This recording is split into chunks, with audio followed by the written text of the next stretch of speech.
Hey guys, Brett Weiss here. Welcome to another gameplay video. Today I'm playing Pac-Mania, the 1987 arcade classic from Namco. I'm playing it via the Namco Museum Virtual Arcade on the Xbox 360. And this is the collection that just keeps on giving. I've done several videos using this collection. I just really enjoyed it a lot. It's got a lot of great games on here.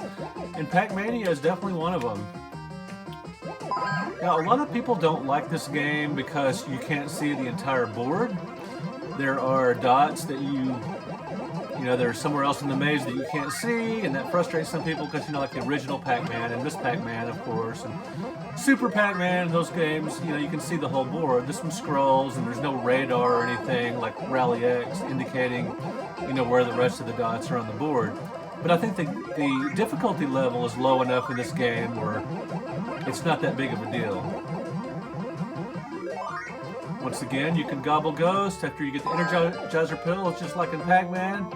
But this game has, in addition to just having sort of the pseudo 3D look and, the spherical Pac-Man and a lot of other differences, you can actually jump over the enemies, which is a really cool addition to the Pac-Man formula. Now, you're not supposed to jump on top of them like that. That was a pretty bad move. But you can jump over them. And what's funny is, when I first played this game, it was on the NES port. I had never played the arcade version before. It just never showed up at my arcades. The 3 or 4 arcades I frequented back in the 80s, I don't recall seeing it there, at Malibu Grand Prix or whatever. And I played it first on the NES, and I didn't know you could jump. And I played several games not knowing you could jump. And as soon as I figured out you could jump, I guess I was just kind of messing with the buttons or something. I was like, holy cow, this makes the game a lot easier. It was very difficult without the ability to jump.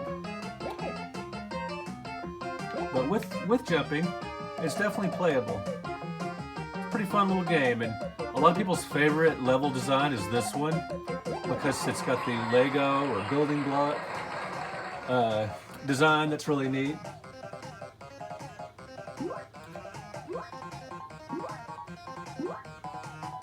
I did a maze game video recently, my 10 favorite dot gobbling maze games. Now, if you saw that, you may recall that Pac-Mania didn't make the cut. That's not because I don't enjoy it. I do think it's a very good game. It just didn't quite make the cut. I love that genre, and there's a lot of great games in that genre. If I would have done a top 15, it would likely make the cut. And a lot of, I had several comments saying that Lock and Chase should have been on the list, particularly the Game Boy version, which is even better than the arcade and the popular and television version. And definitely Lock and Chase would be number 11 on my list. Love me some Lock and Chase, especially with the Game Boy version that has more features than the original. Really interesting version if you guys haven't checked out. And I would recommend playing it on the Super Game Boy, which lets you, for your Super Nintendo, which lets you play Game Boy games on your TV set. Just had too many ghosts around me that time. The game, it's a cute game, and it seems kind of easy, but it definitely can get challenging because there's more than 4 ghosts on the screen. I think I counted 8 at one point, and maybe there's more than that, but it is challenging. And like I said, you can't see where all the everything is on the screen at once since it scrolls. But that's just part of the challenge and part of what makes it different from Pac-Man. There we go. All right.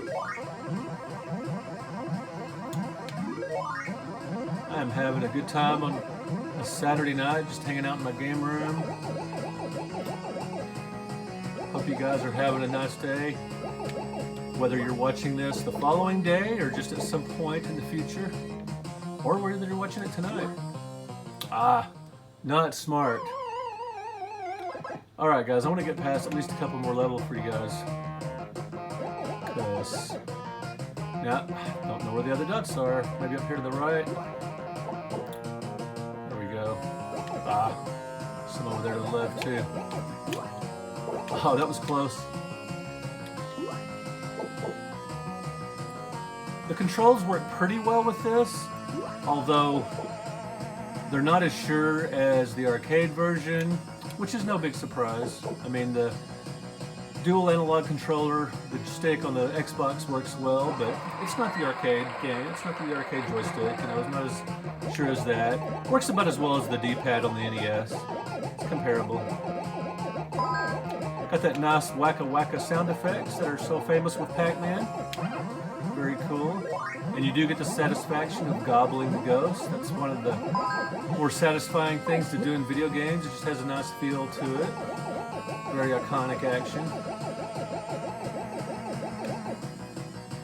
This game does a nice, I think it strikes a nice balance between keeping the original type of gameplay intact with new features. So it stays faithful to the spirit of the original while adding some pretty cool new features.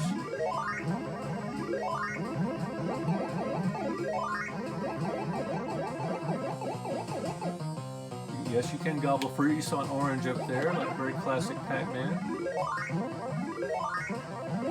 Now in 1987, like I said, is when this came out, and that was a big year for me because that's when I got my NES for Christmas, as many of you know. Well, I've got another guy left here. Let's see if I can get through this level. I like talking while I'm playing the game as opposed to recording and then doing a voiceover later. It's just kind of fun to talk while I'm playing, but it kind of makes the game more difficult. Oh well, guys, thank you for watching. Thank you for subscribing to the channel. Let me know what you think about Pac-Mania and where it fits in with some of your favorite Pac-Man games. Do you consider it a top 5 Pac-Man game? We will talk to you guys later. Thanks for watching.